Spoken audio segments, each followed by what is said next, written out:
Hi, ഇന്നത്തെ വീഡിയോയിൽ എല്ലാവർക്കും സോളിനോയിഡ് വാൽവുകൾ എങ്ങനെ അഴിച്ചുമാറ്റാമെന്നും കൂട്ടിച്ചേർക്കാമെന്നും ചർച്ച ചെയ്യാം.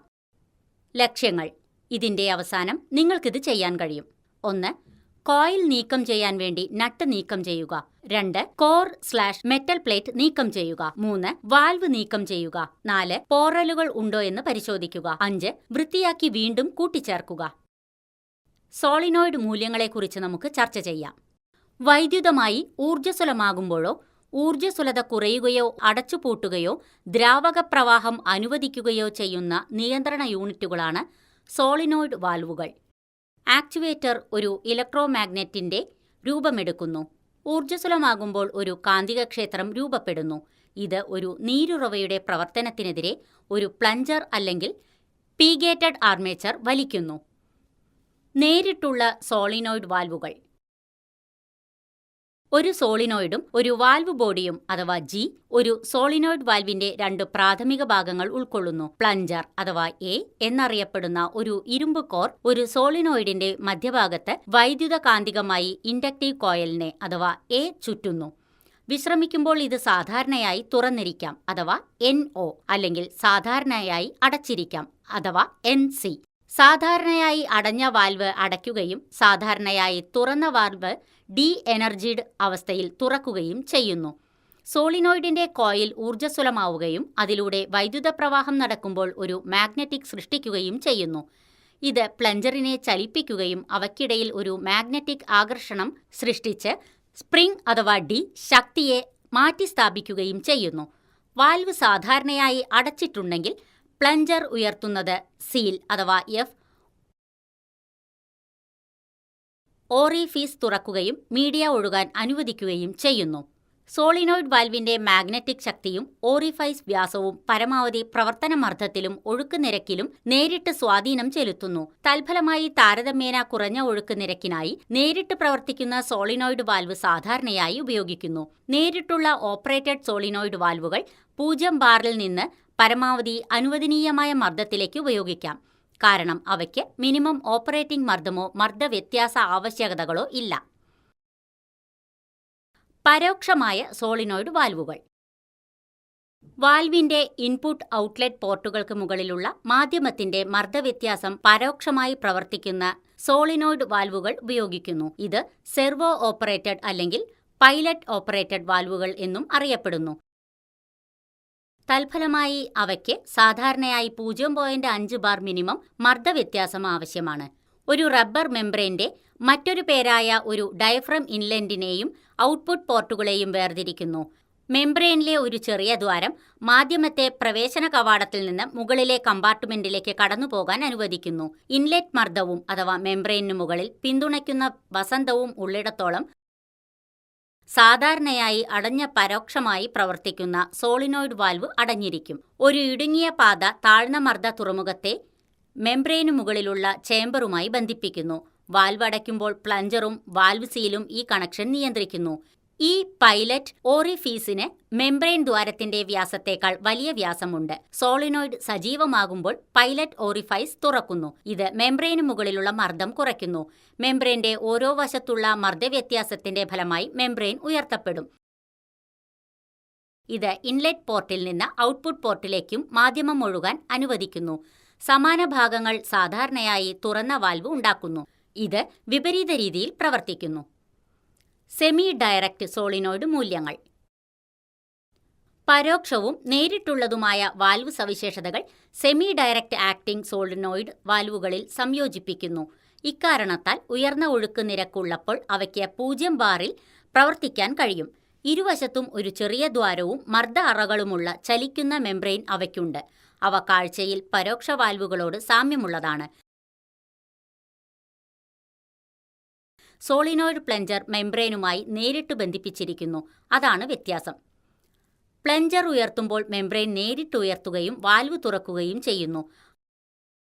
ആദ്യ ഓറിഫീസിനേക്കാൾ അല്പം വലിയ വ്യാസമുള്ള മെംബ്രെയിനിലെ രണ്ടാമത്തെ ദ്വാരം തുറക്കാൻ പ്ലഞ്ചർ ഒരേ സമയം കാരണമാകുന്നു.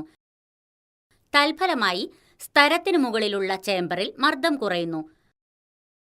തൽഫലമായി മർദ്ദവ്യത്യാസവും പ്ലഞ്ചറും ഉപയോഗിച്ച് മെംബ്രെയിൻ ഉയർത്തുന്നു. ഈ സംയോജനം ന്യായമായും ഉയർന്ന ഒഴുക്ക് നിരക്ക് കൈകാര്യം ചെയ്യാനും 0 ബാറിൽ പ്രവർത്തിക്കാനും കഴിയുന്ന ഒരു വാൽവ് ഉൽപ്പാദിപ്പിക്കുന്നു. സെമി ഡയറക്റ്റ് ഓപ്പറേറ്റഡ് വാൽവുകളിൽ പലപ്പോഴും പരോക്ഷമായി പ്രവർത്തിക്കുന്ന വാൽവുകളേക്കാൾ കൂടുതൽ ശക്തിയുള്ള കോയിലുകളുണ്ട്.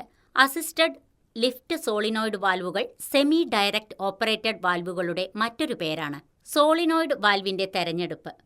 ഒരു സോളിനോയിഡ് വാൽവ് തെരഞ്ഞെടുക്കുന്നതിന് മുമ്പ് നിങ്ങളുടെ ആപ്ലിക്കേഷനെക്കുറിച്ച് സമഗ്രമായ ധാരണ ഉണ്ടായിരിക്കേണ്ടത് ആവശ്യമാണ്.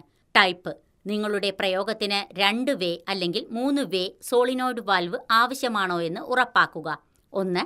Input voltage. വൈദ്യുതി വിതരണത്തിന്റെ ലഭ്യതയെ ആശ്രയിച്ച് ആൾട്ടർനേറ്റ് ഡയറക്ടർ പവർ സപ്ലൈകളിൽ സോളിനോയിഡ് വാൽവുകൾ കണ്ടെത്താം. 2. Valve function.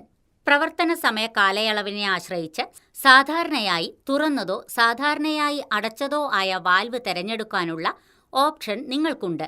മിക്ക സോളിനോയിഡ് വാൽവുകളും സാധാരണയായി ഉപയോഗത്തിലില്ലാത്തപ്പോൾ അടച്ചിരിക്കും. വാൽവിന്റെ തുറക്കൽ സമയം അതിന്റെ അടച്ചുപൂട്ടൽ സമയത്തേക്കാൾ കൂടുതലാണെങ്കിൽ സാധാരണയായി തുറന്ന വാൽവ് ശുപാർശ ചെയ്യുന്നു. 3. സമ്മർദ്ദം.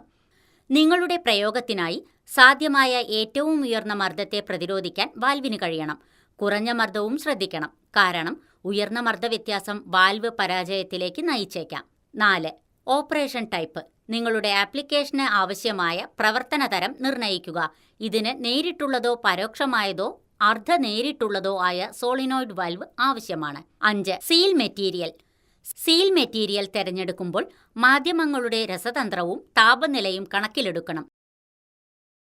NBR അഥവാ nitrile butadiene rubber, EPDM ethylene propylene diene monomer, FKM fluoride കൗച്ചുക് മെറ്റീരിയൽ അഥവാ വിറ്റൺ, PTEF പെട്രോളിക് ഫ്യൂറോ എഥിലിൻ ടെഫ്ലോൺ എന്നിവയാണ് സാധാരണ ചോയ്സുകൾ. സീൽ മെറ്റീരിയലുകളുടെ രാസപ്രതിരോധത്തെക്കുറിച്ചുള്ള വിവരങ്ങളിലേക്ക് ദ്രുതഗതിയിൽ പ്രവേശിക്കുന്നതിന് നിങ്ങളുടെ സോളിനോയിഡ് വാൽവിനായി ഉചിതമായ സീൽ മെറ്റീരിയൽ തിരഞ്ഞെടുക്കുക.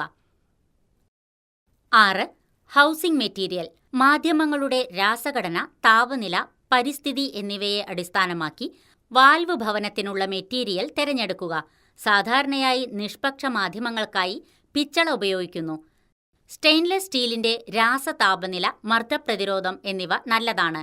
അവ ചെലവ് കുറഞ്ഞതിനാൽ PVCയും പോളി അമൈഡും പതിവായി ഉപയോഗിക്കുന്നു. ആപ്ലിക്കേഷനുകൾ. 1. റെഫ്രിജറന്റ് ഒഴുക്കിന്റെ ദിശ മാറ്റാൻ ശീതീകരണ സംവിധാനങ്ങളിൽ സോളിനോയിഡ് വാൽവുകൾ ഉപയോഗിക്കുന്നു. ശൈത്യകാലത്ത് ചൂടാക്കാനും വേനൽക്കാലത്ത് തണുപ്പിക്കാനും ഇത് സഹായിക്കുന്നു. 2. ജലസേചന സംവിധാനങ്ങളിൽ ഓട്ടോമേഷൻ നിയന്ത്രിത സോളിനോയിഡ് വാൽവുകൾ ഉപയോഗിക്കും. 3. വെള്ളത്തിന്റെ ഒഴുക്ക് നിയന്ത്രിക്കാൻ വാഷിംഗ് മെഷീനുകളിലും ഡിഷ് വാഷറുകളിലും സോളിനോയിഡ് വാൽവുകൾ ഉപയോഗിക്കുന്നു. 4. വായുമർദ്ദം നിയന്ത്രിക്കാൻ എയർ കണ്ടീഷനിംഗ് സിസ്റ്റങ്ങളിൽ സോളിനോയിഡ് വാൽവുകൾ ഉപയോഗിക്കുന്നു. ഡോർ ലോക്കുകൾക്കായുള്ള ഓട്ടോമാറ്റിക് ലോക്കിംഗ് സിസ്റ്റങ്ങളിൽ സോളിനോയിഡ് വാൽവുകൾ ഉപയോഗിക്കുന്നു. 6. മെഡിക്കൽ, ഡെന്റൽ ഉപകരണങ്ങളിലെ സോളിനോയിഡ് വാൽവുകളാണ് ദ്രാവകത്തിന്റെ ഒഴുക്ക്, ദിശ, മർദ്ദം എന്നിവ നിയന്ത്രിക്കുന്നത്. 7. ജലത്തിന്റെ ഒഴുക്ക് നിയന്ത്രിക്കുന്നതിന് വാട്ടർ ടാങ്കുകളിലെ ഫ്ലോട്ട് സ്വിച്ചുകളുമായി ചേർന്ന് സോളിനോയിഡ് വാൽവുകൾ പതിവായി ഉപയോഗിക്കുന്നു. 8. കാർ വാഷുകളിലെ വെള്ളത്തിന്റെയും സോപ്പിന്റെയും ഒഴുക്ക് നിയന്ത്രിക്കുക. 9. വ്യാവസായിക ശുചീകരണത്തിനുള്ള ഉപകരണങ്ങൾ. സീൻ 3. Audio script. പ്രായോഗികതയിൽ നമുക്ക് ചർച്ച ചെയ്യാം. ടാസ്ക് 1. നിങ്ങൾക്കെപ്പോഴെങ്കിലും 2P025-08 സോളിനോയിഡ് വാൽവ് വേർപെടുത്തേണ്ടതുണ്ടെങ്കിൽ ഇതാ ഘട്ടം ഘട്ടമായുള്ള ചിത്രങ്ങൾ. സ്റ്റെപ്പ് 1. കൂട്ടിച്ചേർത്ത വാൽവ് ഇപ്രകാരം കാണപ്പെടുന്നു. ആദ്യം ശ്രദ്ധിക്കേണ്ട കാര്യം വാൽവ് യഥാർത്ഥത്തിൽ 2 പ്രധാന ഘടകങ്ങളാണ് എന്നതാണ്: കോയിലും വാൽവ് മെക്കാനിസവും. വാൽവ് തന്നെ ജലവിതരണവുമായി ബന്ധിപ്പിച്ചിരിക്കുമ്പോഴും സമ്മർദ്ദത്തിലായിരിക്കുമ്പോഴും നിങ്ങൾക്ക് കോയിൽ നീക്കം ചെയ്യാൻ കഴിയും. കോയിൽ നീക്കം ചെയ്യുന്നത് തന്നെ വെള്ളം ഒഴുകാൻ കാരണമാകില്ല, വാൽവിൽ വെള്ളം ചേരാൻ കാരണമാകില്ല. സ്റ്റെപ്പ് 2. കോയിൽ നീക്കം ചെയ്യാൻ മുകൾ നട്ട് നീക്കം ചെയ്യുക. ഇനി പറയുന്ന ഘട്ടങ്ങൾ വാൽവ് തന്നെ വേർതിരിച്ചെടുക്കുന്നു. ഇതിനായി നിങ്ങൾക്ക് വെള്ളം ഓഫാക്കേണ്ടതുണ്ട്. എന്നിട്ടും നിങ്ങൾ വാൽവ് വേർപെടുത്തുമ്പോൾ സിസ്റ്റത്തിൽ നിന്ന് നേരിയ അളവിൽ വെള്ളം ലഭിക്കും. സ്റ്റെപ്പ് 3. ഇവിടെ മെറ്റൽ പ്ലേറ്റ് പിടിപ്പിച്ചിരിക്കുന്ന 2 സ്ക്രൂകൾ ശ്രദ്ധിക്കുക. വാൽവ് വേർതിരിച്ചെടുക്കാൻ നമ്മൾ ഇവ നീക്കം ചെയ്യും. സ്റ്റെപ്പ് 4. ഇപ്പോൾ 2 സ്ക്രൂകൾ നീക്കം ചെയ്യുക. സ്റ്റെപ്പ് 5. ഇപ്പോൾ മെറ്റൽ പ്ലേറ്റ് നീക്കം ചെയ്യുക. സ്റ്റെപ്പ് 6. ഇപ്പോൾ ഒരു വളഞ്ഞ ചലനത്തിലൂടെ വാൽവ് തണ്ട് പിടിച്ച് മുകളിലേക്ക് വലിക്കുക. തണ്ടുള്ള വാൽവ് നീക്കം ചെയ്യുക. സ്റ്റെപ്പ് 7. ഇപ്പോൾ തണ്ട് തനിയെ വേർതിരിച്ചെടുക്കാനും അഥവാ വൃത്തിയാക്കാനും കഴിയും. ഫ്ലഞ്ചർ അഥവാ സ്പ്രിങ്ങിനോടൊപ്പം തണ്ടിൽ നിന്ന് വീഴണമെന്ന് ശ്രദ്ധിക്കുക. സ്റ്റെപ്പ് 8. പ്ലഞ്ചറിന്റെ തണ്ടിനുള്ളിലും ഉപരിതലത്തിലും നിരീക്ഷിക്കുക. വിദേശ വസ്തുക്കളുടെ ഏതെങ്കിലും അംശം വൃത്തിയാക്കുകയും ചെയ്യുക. ടാസ്ക് 2. നിങ്ങൾക്ക് എപ്പോഴെങ്കിലും A371RU-ZZNO AC220 volt water air solenoid valve വേർപെടുത്തേണ്ടതുണ്ടെങ്കിൽ ഇതാ ഘട്ടം ഘട്ടമായുള്ള ചിത്രങ്ങൾ. സ്റ്റെപ്പ് 1. വാട്ടർ സോളിനോയിഡ് വാൽവിന്റെ പ്രധാന വാൽവിലെ മുൻവശത്തെയും പിന്നിലെയും ഗേറ്റ് വാൽവുകൾ അടയ്ക്കണം. സ്റ്റെപ്പ് 2. വാട്ടർ സോളിനോയിഡ് വാൽവുകളിലെ മർദ്ദം പുറത്തുവിടാൻ പ്രധാന വാൽവിലെ അടപ്പ് പൈപ്പ് ജംഗ്ഷൻ സ്ക്രൂ അയവ് വരുത്തുക. സ്റ്റെപ്പ് 3. കൺട്രോൾ പൈപ്പ് ലൈനിലെ ചെമ്പ് ട്യൂബുകളിൽ പുറമേയുള്ള വാട്ടർ സോളിനോയിഡ് വാൽവിൽ നിന്ന് എല്ലാ സ്ക്രൂകളും നീക്കം ചെയ്യുക. സ്റ്റെപ്പ് 4. ബോണറ്റ് നീക്കം ചെയ്ത് സ്പ്രിംഗ് പുറത്തെടുക്കുക. Step 5. Piston, diaphragm, shaft core മുതലായവ പുറത്തെടുക്കുക. ഡയഫ്രം പരിക്ക് ഒഴിവാക്കണം. സ്റ്റെപ്പ് 6. മേൽപ്പറഞ്ഞ കഷ്ണങ്ങൾ നീക്കം ചെയ്ത ശേഷം ഡയഫ്രം, ഓറിംഗ് എന്നിവയ്ക്ക് എന്തെങ്കിലും കേടുപാടുകൾ ഉണ്ടോ എന്ന് പരിശോധിക്കുക. കേടുപാടുകൾ ഇല്ലെങ്കിൽ ആന്തരിക ഘടകങ്ങൾ വേർതിരിക്കുന്നത് ദയവായി അവസാനിപ്പിക്കുക. Step 7. Shaft core, primary valve seat എന്നിവയ്ക്ക് എന്തെങ്കിലും കേടുപാടുകൾ ഉണ്ടോ എന്ന് സൂക്ഷ്മമായി നോക്കുക. വാട്ടർ സോളിനോയിഡ് വാൽവിന്റെ പ്രധാന വാൽവ് ഉള്ളിൽ എന്തെങ്കിലും അധിക മാലിന്യമുണ്ടെങ്കിൽ വൃത്തിയാക്കണം. സ്റ്റെപ്പ് 8. പ്രധാന വാൽവിലെ ഘടകങ്ങളും കഷ്ണങ്ങളും എതിർക്രമത്തിൽ മാറ്റിസ്ഥാപിക്കുക. നിങ്ങൾക്ക് വാട്ടർ സോളിനോയിഡ് വാൽവ് തടയാൻ കഴിയില്ലെന്ന് ദയവായി അറിഞ്ഞിരിക്കുക.